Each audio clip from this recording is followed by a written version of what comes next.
Na kwengineko, zaidi ya kaunti 20 ziko kwenye hatari ya kuathirika na makali ya kiangazi humu nchini.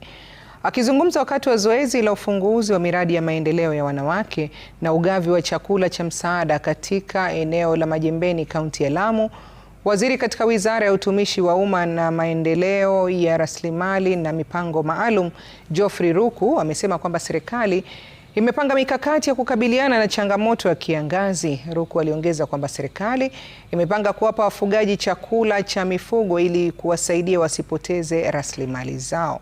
Wakati huo huo, mwakilishi wa kike kaunti ya Lamu, Monica Marubu, pia alikuwepo.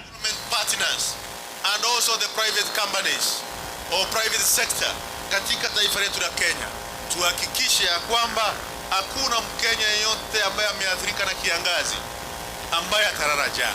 Vile vile tuhakikishe kwamba mifugo yetu inapata chakula na maji, na tunajua rais kupitia wizara ya fedha anaweka pesa ya kuhakikisha hiyo maneno yote inazingatiwa. Ndio maana tumeweza kupata chakula ambao tuko nayo hapa siku ya leo. Sasa kuna mpango ingine ya Mheshimiwa William Samoei Ruto kupitia kwa Wizara ya Health kwamba mama yoyote mwenye ako na mimba atakuwa registered kwa SHA, yeye na familia yake bure. Umeelewa? Pigeni rais makofi.